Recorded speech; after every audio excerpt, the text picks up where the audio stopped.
Hare Krishna, good morning. This is Bhagavad Gita class. We're going to be looking at, I randomly opened up Bhagavad Gita and I've got, I've gone to chapter 6 and text 5 is where we're reading from. Oh, good morning. Wow. Bhakti Oasis, you look like you're at an oasis. Are you? Yes, wow. You should see them. They're all at an oasis. It's really fun. Look at Bhakti. Hare Krishna. Bhakti Danielle. Wow. Hi, Saraswati. Good morning. Hare Krishna. Wow. Good morning, Christy. Nice to see you. Damayanti. Hare Krishna. Yeah, so we're going to Bhagavad Gita, chapter 6, text 5. Om Namo Bhagavate Vasudevaya. Om Namo Bhagavate Vasudevaya. Om Namo Bhagavate Vasudevaya. Om Namo Bhagavate Vasudevaya. Om Namo Bhagavate Vasudevaya. Om Namo Bhagavate Vasudevaya. Huh? I can actually use the Sanskrit if you need to. Yeah, because I don't even have my glasses. So do you have extra glasses? Yeah. I can't even. Yeah. Yeah. Usually a 2. Try that. I agree. That doesn't work. Oh, this works. Okay. Yeah. It's most of that. Yeah. This is kind of pretty big. Utarad Atmanam.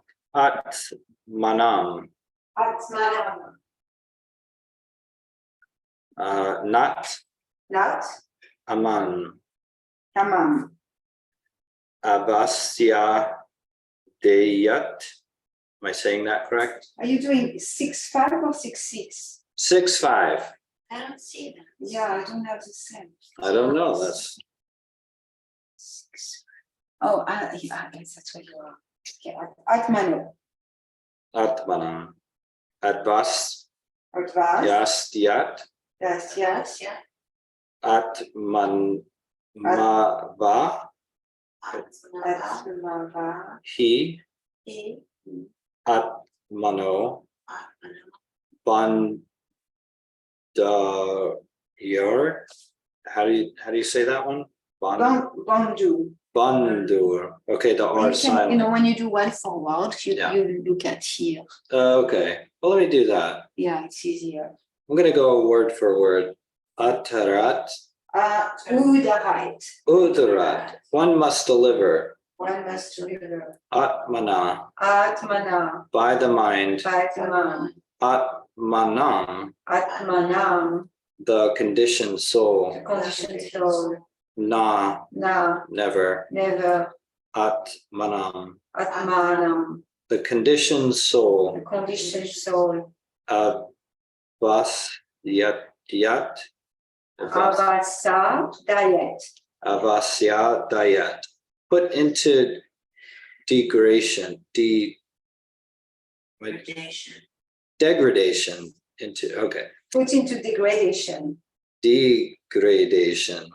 Atma. Mind. Eva. Certainly. He. Indeed. Atmana. Of the conditioned soul. Bandhu. Friend. Atma. Mind. Eva. Certainly. Repu. Enemy. Atmana. Of the conditioned soul. Would Mother Mani, would you like to read the verse Sanskrit? Chant. Udavat Atmanan Atmam Natmanam avasadayat.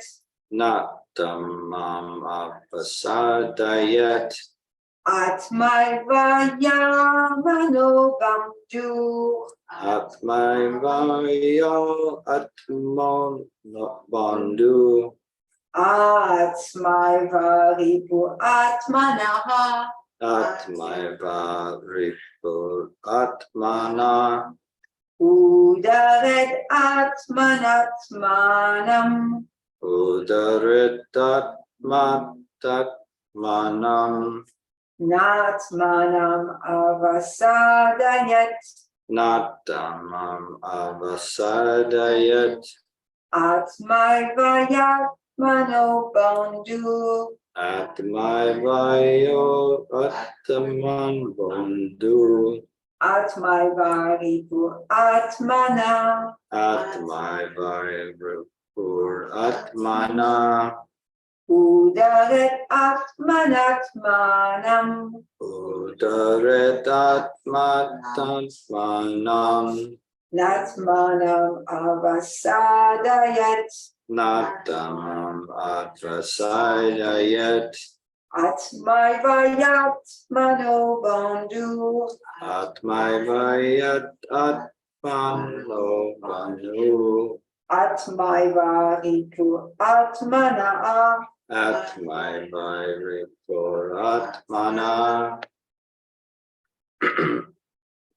Translation. A man must elevate himself by his own mind, not degrade himself. The mind is the friend of the conditioned soul and is the enemy as well. Purport by His Divine Grace A.C. Bhaktivedanta Swami Prabhupada. The word Atma denotes body, mind, and soul, depending upon different circumstances. In the yoga system, the mind and the conditioned soul are especially important. Since the mind is the central point of yoga practice, Atma refers here to the mind. The purpose of the yoga system is to control the mind and to draw it away from attachment to sense objects. It is stressed herein that the mind must be so trained that it can deliver the conditioned soul from the mire of nonscience. What's that word? Nations. Nascence. What's that word mean? Ignorance. Okay. In the material existence, one is subjected to the influence of the mind and the senses.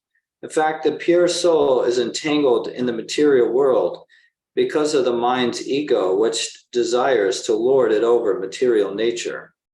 Therefore, the mind should be trained so that it will not be attracted by the glitter of material nature. And in this way, the conditioned soul may be saved. One should not degrade oneself by attraction to sense objects. The more one is attracted by sense objects, the more one becomes entangled in material existence. The best way is to disentangle oneself, is to always engage the mind in Krishna consciousness. The word he is used for emphasizing this point, i.e., that one must do this. It is also said, Mana eva man usyanam karanam bandha daha muksayo ban kaya vaisyasango muktiya narvasayam mana. For man, mind is the cause of bondage, and mind is the cause of liberation. Mind absorbed in sense objects is the cause of bondage, and mind detached from sense objects is the cause of liberation. Therefore, the mind, which is always engaged in Krishna consciousness, is the cause of supreme liberation. Well, that was kind of significant. I wanted to read that again for me personally. I'm going to read the whole thing again. For man, mind is the cause of bondage, and mind is the cause of liberation. Wow. So the mind could either bind us or liberate us. That's something. Mind absorbed in sense objects is the cause of bondage. And mind detached from sense objects is the cause of liberation. Therefore, the mind which is always engaged in Krishna consciousness is the cause of supreme liberation.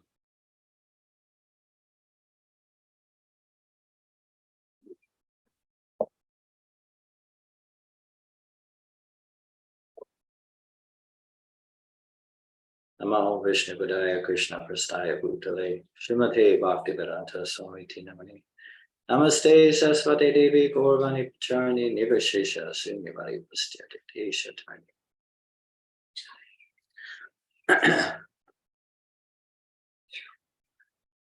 Well, that's this. I don't know why this verse is like really like impacting me this morning. It's really fun to pick up scripture such as the Bhagavad Gita, as it is, or even the Bible. I picked it up before and just randomly opened it and seen what was there for me. And today I'm looking at this particular verse. That's how I picked it. I just randomly opened it up, and so yeah, I'm really looking at like I really just I'm really like struck by the last part of this purport, how the mind, if we're engaging in sense gratification, that we are basically like creating bondage for ourselves, and then to liberate ourselves using the same mind, we can liberate ourselves by engaging ourselves in Krishna consciousness. So I'm kind of looking at like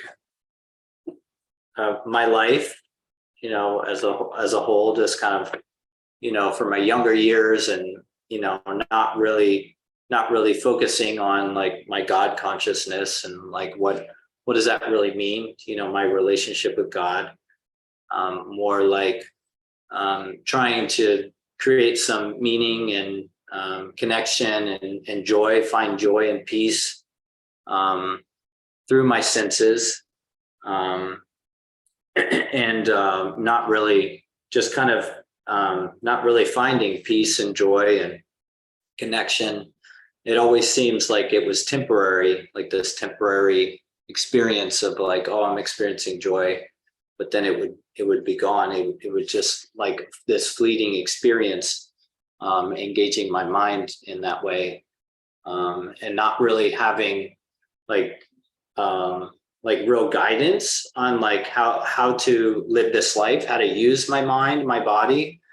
I was more just kind of just experimenting and just kind of living life and just seeing what was happening. And I feel like coming to Krishna consciousness for me was an opportunity to take a look at like, okay, I have this body and I have this mind, and I can use it any way that I want to. I'm giving a free will to use my body and my mind to do whatever I want with it. But I was kind of like I was saying, that I was kind of living life without like any kind of guidance on like, how to use this body and mind. And then also like identifying myself with my mind too. Like not really seeing the separation or understanding that there is a separation. I know that like for myself, a good part of my life was thinking that I am my mind. Yeah. And then also, like, I can see, how many different people I interact with in my life, even up to present day, that also get caught up in like identifying with their mind and their thoughts, like identifying that they are their thoughts or those thoughts are theirs, like owning their thoughts that come into their mind as themselves, and how challenging life can be when you're coming from that paradigm of like not like separating, like, okay, just because I have these thoughts doesn't mean that I have to follow those thoughts or identify with those thoughts. Having the knowledge that that we're separate from our minds, and then coming from that place of like, okay, well, I'm separate from my mind. Well, what does that really mean? For my life, like how do I go through life, or like what do I do with that? Kind of like, at least that's kind of my process, is like, okay, what do I do with this like mind? I'm like, how can I control it? How can I experiment in so like whatever I expose so I started to kind of look at like, okay, whatever I expose myself to, then usually I'm going to start having thoughts related to whatever I expose myself to. And then so my cushion on the back, you can take your vitals on the back of you, behind you. Yeah, I think it's the way my knees are sitting. I usually sit on a block. I think this might work like this. If I fold this one, there we go. That's better. So I'm having trouble with my knees. Yeah, so let me try to connect where I was at. I was thinking about like what I expose my mind to. Okay, so if I have this mind, and whatever I expose myself to, then naturally, like, I start to have like thoughts around that exposure. So I started to like, take a deeper look at like, oh, okay, well, if I don't want to be disturbed, then, why would I expose myself? Why would I put into my mind disturbing things? So I started to look at like, oh, okay, I do have some control over, my awareness was, I was becoming more conscious of the relationship between what I exposed myself to and then how my mind would react to that. And I can see that the path that I took with Bhakti Yoga, it emphasizes, the engagement of the mind as often as possible, as much as possible, engaging the mind, and addition to that, the other senses. But, this first speaking about the mind specifically, seeing that, like, for me, to stay focused on my Krishna consciousness, I saw that, like, well, I need to expose my mind to Krishna consciousness more, to support myself in Krishna consciousness, which is my relationship with God. Then I need to like be really mindful of what I'm exposing my mind to, and that's what I found to be the most supportive, to stay focused and to always remember my relationship with Krishna, is to expose myself, expose my mind and my other senses to, Krishna and Krishna consciousness. Hearing from Srila Prabhupada, hearing the Maha Mantra.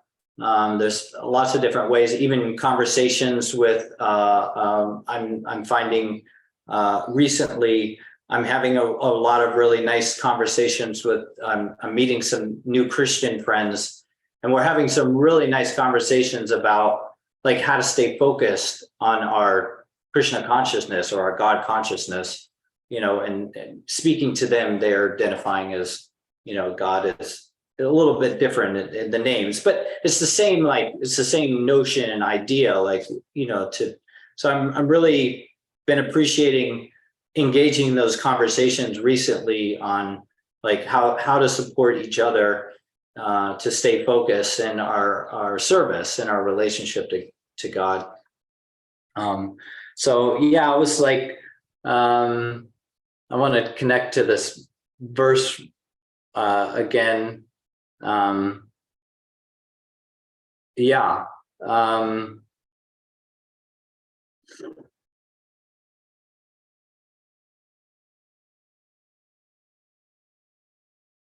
Yeah, I was just I don't know, just this is like really I was thinking about like anything that we kind of engage in life can either serve us or it can do the opposite. In relationship to the mind here, we're seeing that it can be our enemy and our friend. And, just thinking about like, we have access to so many different, I guess, parts of being alive in this body, and even our resources, our cars. For example, thinking about like the car could drive us to the bar, and we can use our mind to drive us to church. So that there's like,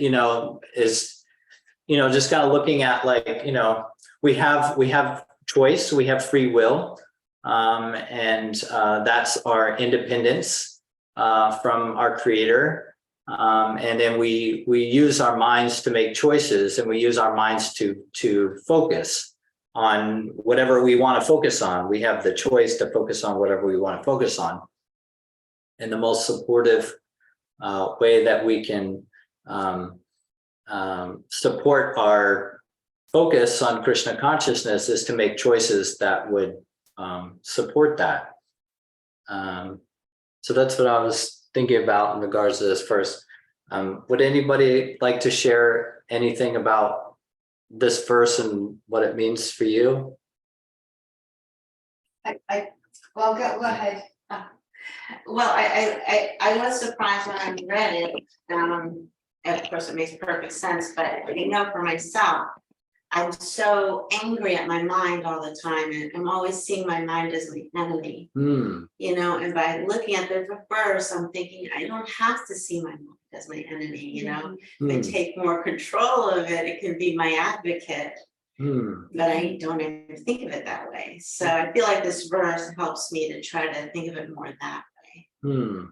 That was a main point I had. Yeah, like you have often an experience of like feeling like I have an enemy that's occupying, my space, or but torturing me.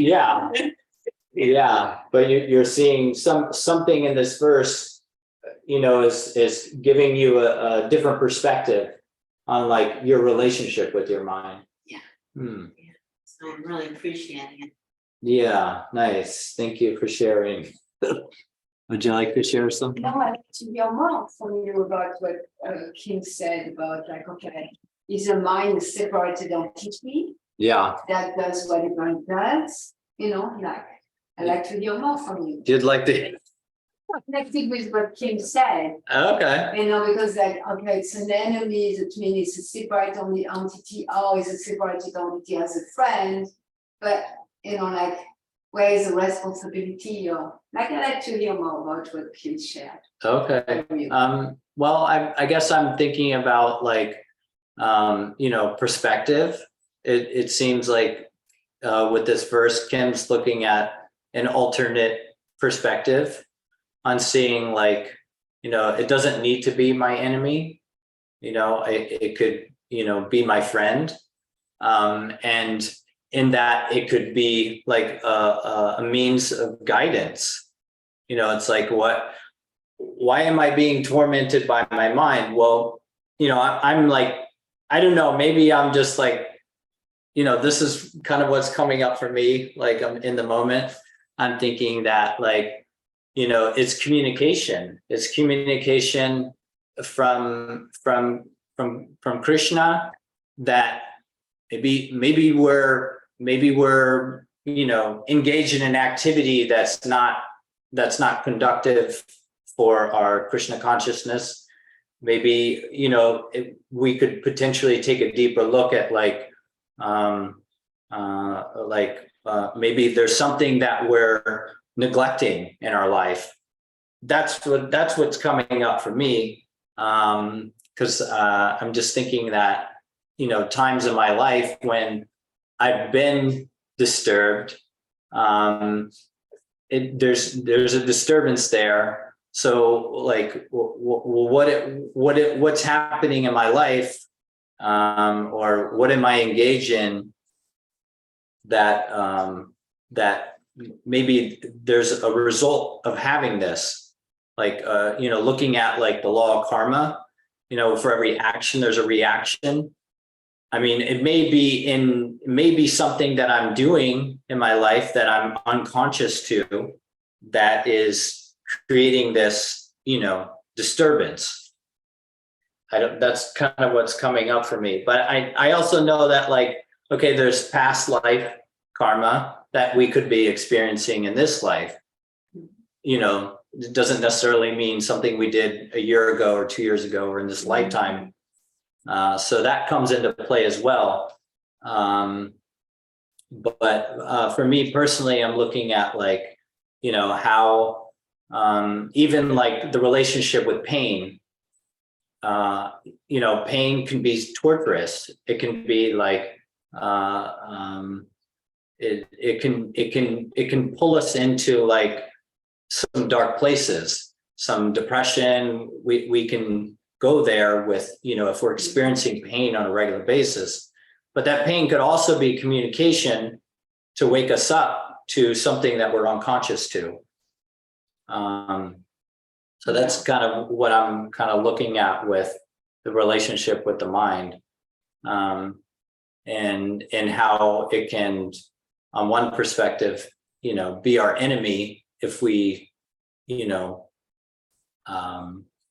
we give it that power, or it could also be our friend and giving us communication that, something needs to change in our life. So that's what's kind of coming up for me. Do you have any other? Yeah, I have more to Yeah, ask you, okay. because I really like your response, because it seems okay. According to our karma, we'll experience physical pain, and we may experience mind pain. Yeah. And the threefold misery, or the kleshas, one of them is suffering pertaining to the body and mind. So, there's a suffering from the deva, hurricane, earthquake and all that. And then there is a suffering that we receive from other living entities, mosquitoes or people. And then there is a third, threefold misery. The threefold misery, the third one, is from the body and mind.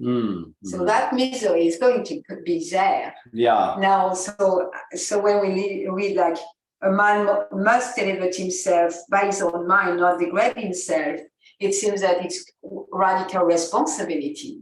So there's many principles here I'm finding. And the mind is a friend of the conditioned soul, and is his enemy as well. So like you said, pain, physical pain come on its own accord. So mental pain also come on its own accord. It's part of being in a context here. And I appreciate what you said, that we can choose what we do with it. And that's what makes the distinction. Yeah. We can choose with a physical pain to degrade ourselves, go into depression and despair and all that, or we can choose like, okay, well, that physical pain has really a meaning to me. It's really helping in my self-realization. It's really supporting my advancement. It's really supporting my surrender. And it's not like the pain go away, it's not like the mental pain go away either. Yeah. I really like that you said, like it's what we do with it, and that's that bring it back together instead of being a victim. We're just okay, like with all the truthful miseries, they are there. Misery is there, but what we do with those miseries is our responsibility. Yeah. Yeah, so I appreciate the, all those principles that you bring. And interestingly, at the beginning of your class, you were speaking about like what we put, because the mind is kind of a sponge also. Yeah. There is karma and there is sponge effect. And just a few days ago, like maybe 2 or 3 days ago, I was in a conversation with 2 ladies. And in that conversation, there was something about a place that was really dirty with stool everywhere. And in that conversation, there was also the mention of one person. And it's a person I know, but not very active in my life. That night, I had a dream. And in that dream, there was so much about stool. It was just like, Wow. oh God. Yeah. It was so much like, and I couldn't run away from it. And it was Yeah. kind of obsessive kind of dream. And that person was in a dream, which is not a person I interact, Yeah. And so it's really, wow. So Prabhupada sometimes say we can hear about a mountain, and then we can hear about gold. And then we dream about a mountain made of gold, like that. Yeah. So it's like there's so many principles here. There is our responsibility. There is karma, responsibility, what we do with our karma, and responsibility, what we expose ourselves to. Still, it doesn't mean that the misery of the mind are going to leave. So there is so many. So I'd like you to speak about all that. Yeah. Thank you. Thank you for sharing that. Yeah, that one conversation with your friends manifested this wild dream. Yeah, where you barely, hear about this person, and there they were. Everywhere. Yeah. I live in a clean place, and I don't go to public classrooms, so. Yeah. Yeah, well, I appreciate what you're sharing, because, I was looking at in my younger years, not having proper guidance, and then coming into proper guidance on okay, I need to be extremely mindful of what I expose myself to. And we can avoid a lot of suffering that way, and a lot of, pain. But still, like you were saying, we're in the material context, and there's additional karma that from our past life coming into this life. So there's a multitude of, things that we're dealing with here, looking at the material context, and how Krishna has designed it so nicely that we don't get, too comfortable here, that it's disturbing, so it's it's not, this is not our home. So it's actually a blessing that Krishna designed it to be disturbing, to some degree, but we still have our free will and control over it. We can make it more disturbing or less disturbing, but the reality is there's going to be disturbances here that we're going to be, dealing with. And then how do we respond to those disturbances? Do we respond in, trying to maybe numb ourselves out from those disturbances so we don't feel them? Which is probably the majority of people they're, unconsciously doing, they may have an awareness of of what I do with myself, or what I expose myself to in that regards, but do they have the awareness that, the material context is designed to be disturbing? They may, engage themselves in so many different activities that we can engage ourselves in, and consuming and numbing ourselves out in different ways, and relationships, or there's so many ways that we can distract ourselves from the material context. I'm appreciating taking a look at what we are up against, or what we are exposed to being in these bodies. Yeah. Yeah, so many principles. Yeah. Hmm.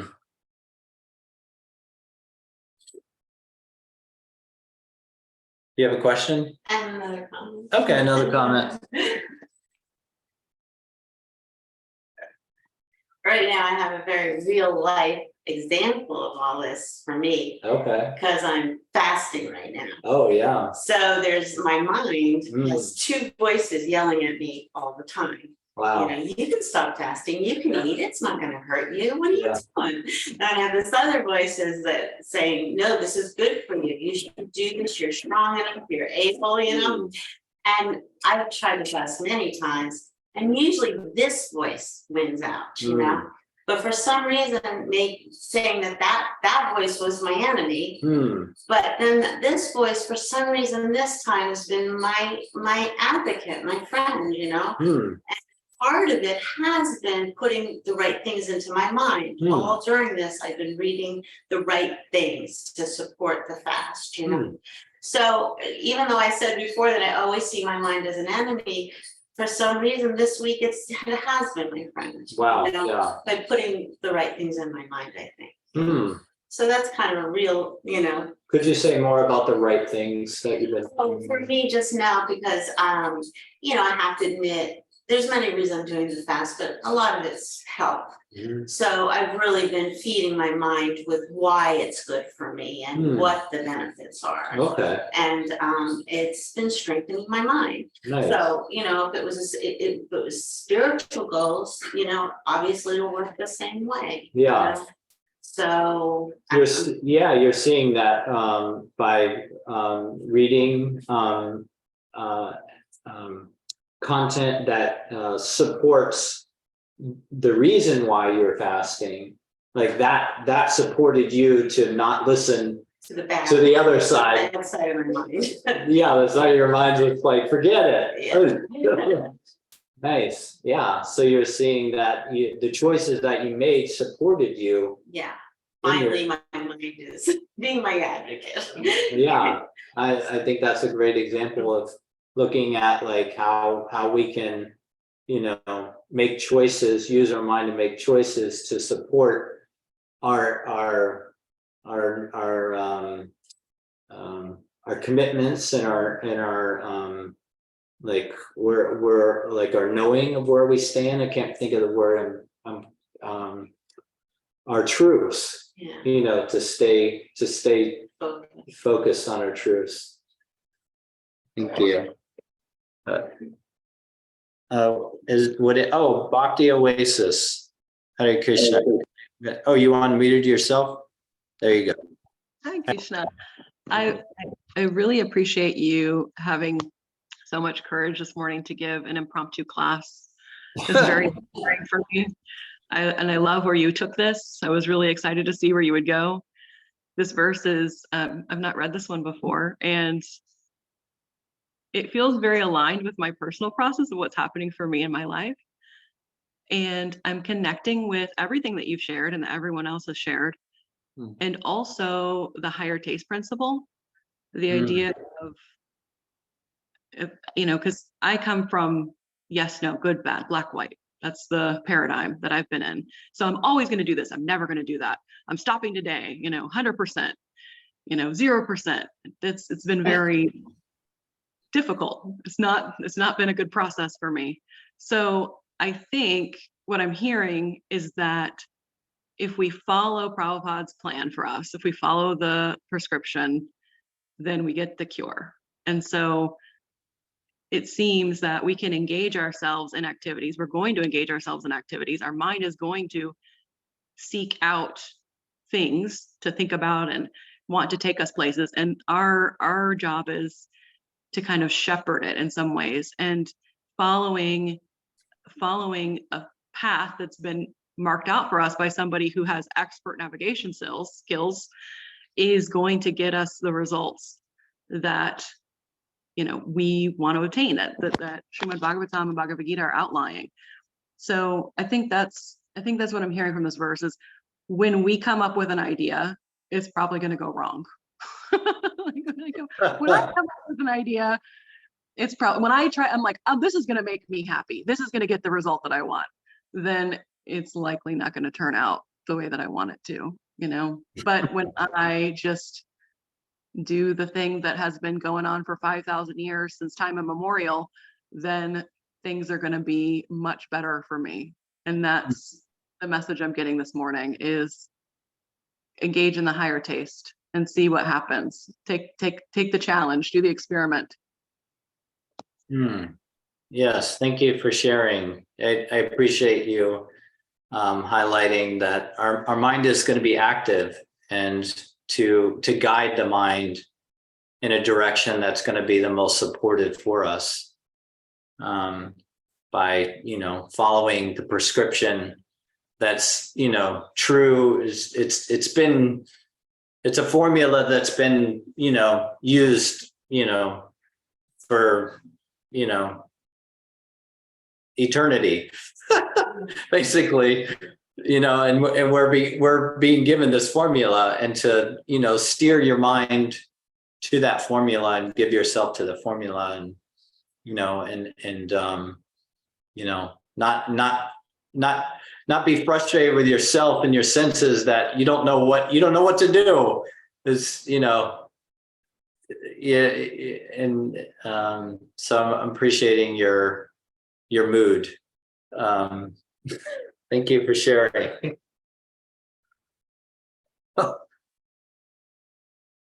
Prampra, you'd like to share? Oh, yes.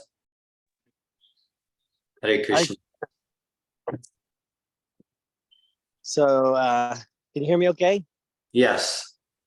So I think in this class a lot about the mind, and the other day I was having a discussion about the mind and going over it. And so it's like, my understanding is that the mind's function is to accept or reject, and then the like the senses are either attracted or repulsed by like whatever. Yeah, so they're like either attracted or repulsed, and then the intelligence, you know, makes distinctions. And so my understanding is that like the mind, you can either let the mind be, you know, informed by the senses on what to accept or reject.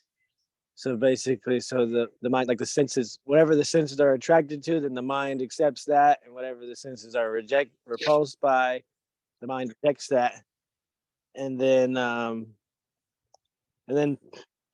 maybe I'm not fully understanding, I'm just kind of talking it out maybe. But then I think that then the intelligence would make distinctions according to like, well, whatever the mind accepts and rejects or whatever. And it's kind of like, that's the bottom up, where like the senses are in charge. Or we can, you know, use our intelligence to make distinctions to direct the mind on what to accept and reject. And then I'm not really clear on the next step, is that like perhaps the senses are then, you know, that's controlled by the mind. Like, oh, we're accepting this, so you need to just learn to be attracted to this, even if you're repulsed by it. We're still doing it, even if the senses are repulsed or whatever. And in your class, I was hearing that like one way to for the intelligence to make distinctions, to, you know, control the mind, is to make decisions on what to feed the mind with. So like you know, what you're listening to or watching or viewing or looking at or things like that. So that's what I'm hearing, is like one way to use the intelligence to feed the mind. That's one way to be to be a top-down hierarchy coming from the top, rather than like letting the mind be in control based on the senses. Yeah, I appreciate you going into the distinctions and the relationships of them. And yeah, I can see that how supportive it would be is to have that awareness of who's running the show? Who am I giving power to in my life? And am I giving it to my senses? Am I giving it to my mind, or is my intelligence, dictating what the mind and senses do? Or, just, I don't know, just appreciating kind of looking at that, like, how there could be variations of, maybe the mind's in control and the body and the senses are following the mind, but the intelligence is still, dormant, not acting from a place of using the intelligence. And then also looking at like, the senses could be dictating the whole show. Just kind of coming to the place to have the awareness that there are distinctions, and where we give our power to. I don't know, I was appreciating that. Thank you for sharing. Hare Krishna. Mother Malini she'd like to share. Oh, is there someone else? Yeah, Bhakti George, he wants to share. Go back to John. Okay. Mother Malini said you're up. So, hi, Hare Krishna. Mother Malini. Yeah, I've been really connecting through your class with this idea of like how much I get entangled in the duality of it, kind of like Parampara was saying about the bottom to the top perspective, where the senses are just kind of like on off, like binary code and computer coding. That's all it is. And so much of my life I get entangled with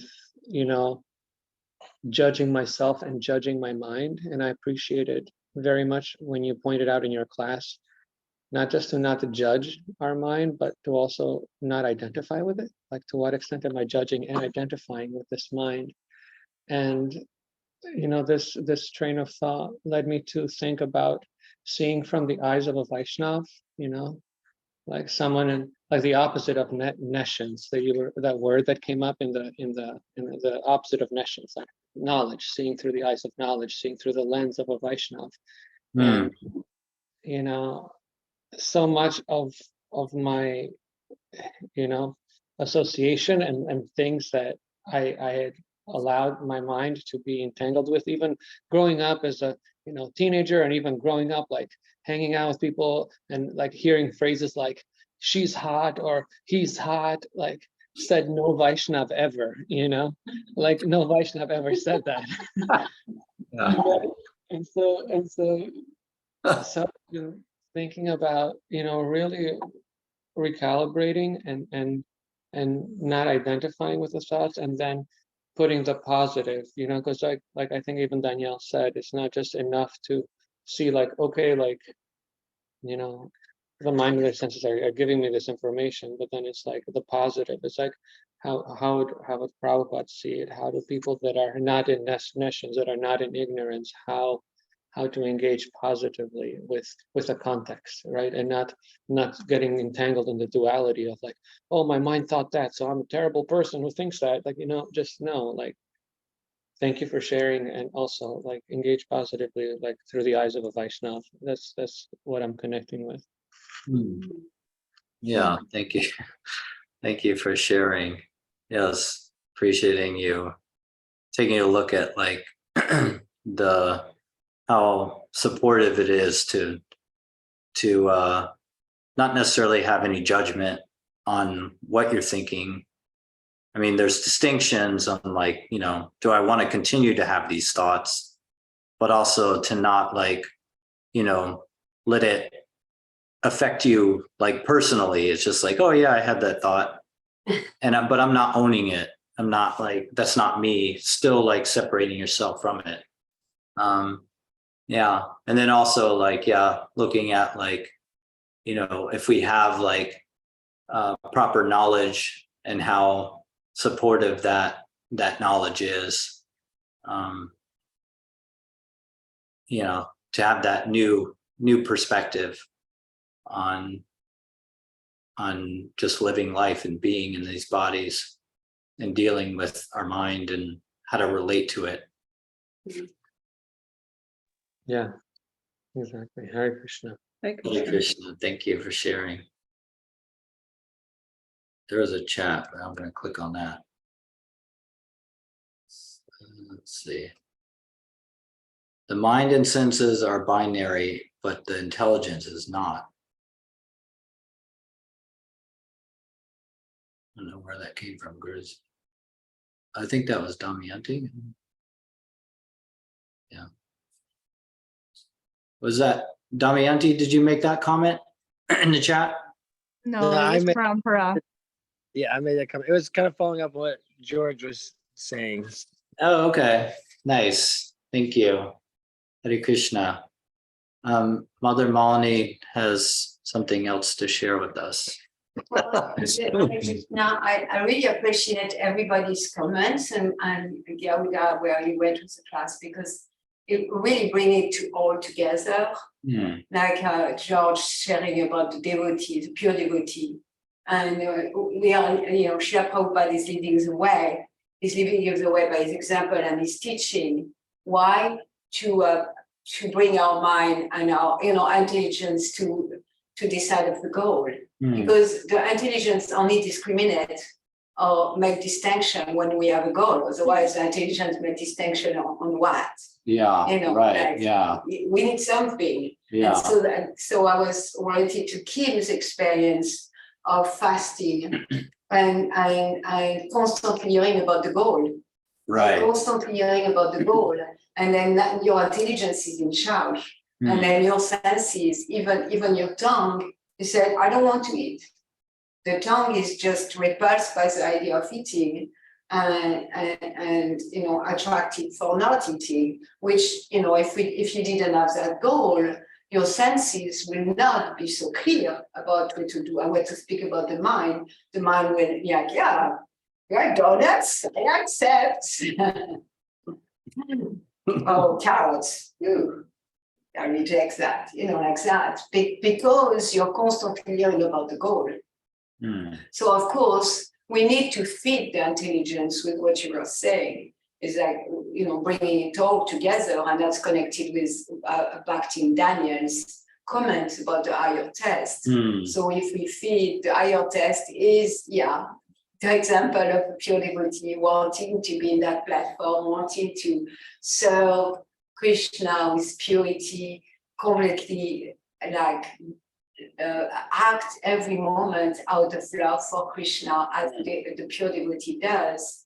And then that hierarchy of the intelligence, the mind, and the senses naturally happen because the goal is very fixed. Hmm. So by our constantly hearing and chanting, like Kim was sharing, she's hearing about fasting, all the benefit of fasting, Hmm. and then the mind becomes naturally a friend, and then the senses also cooperate very easily.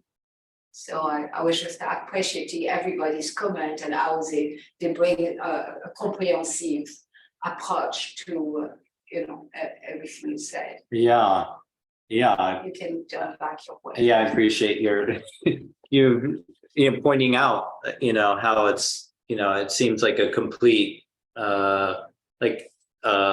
discussion. And I really, emphasizing the goal, like reminding ourselves of what the goal is, that what goal we're going for, and how supportive that is to our process, to stay focused and committed And to know how to use your intelligence. yeah. Otherwise we discriminate.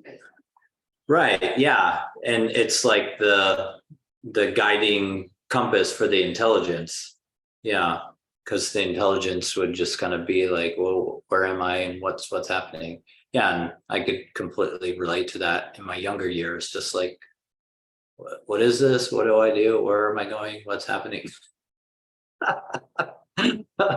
There's got to be something, better than just not knowing and, or just being in, this, how do I use my intelligence?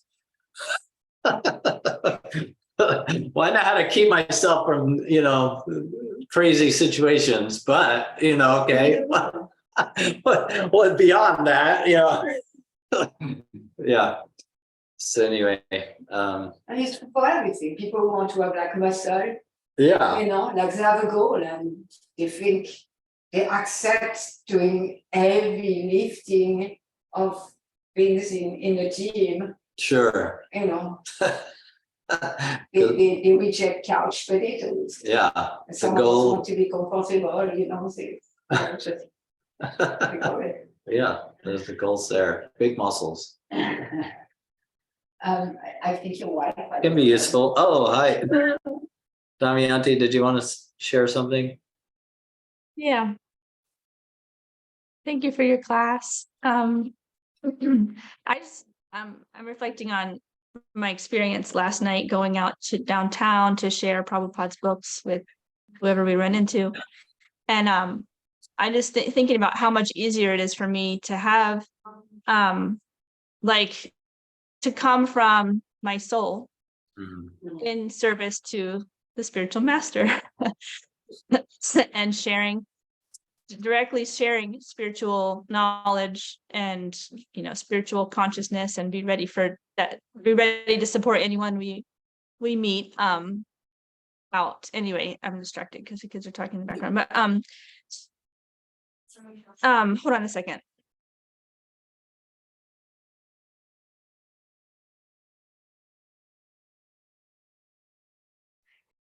Anyway, I was noticing how like people's consciousness didn't, I mean, there was one person that got like kind of bothered me the most when we were walking around, but I just like see devotee and like everything's possible, everything, all is well, everything's good, like I'm on an adventure with Krishna, we're all on an adventure. Like I just had this really positive outlook. And I think that usually happens when I'm directly serving the spiritual master, like I'm plugged into like faith and trust and like the magic of Krishna consciousness. And that's all. It was just like, even if I saw someone doing something, I just couldn't see it because it was like I just see like the possibility. It was like my consciousness was elevated in that service. Hmm. I wanted to share. Yeah, thank you for sharing. And yeah, I know that you were expressing before you left how you didn't want to go, and your mind was like, no, stay home. And it's going to be disturbing out there. Like you knew what you were headed into and up against, and you like using your intelligence say, no, I'm choosing to serve my spiritual master today, and I'm gonna stay focused on that goal, and that'll serve me to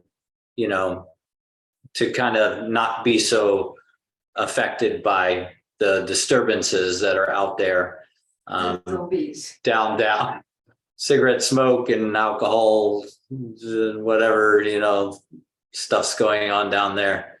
Because I've been down there, so I know how disturbing it could be just walking around, the smell of cooked meat, and it's just like there's a lot of disturbances downtown.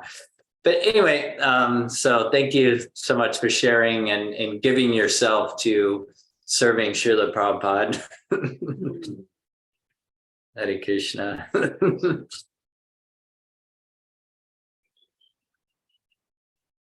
Anybody else have anything to share? All right, thank you for joining us today. Bhagavad Gita ki jai. Srila Prabhupada ki jai. Hare Krishna.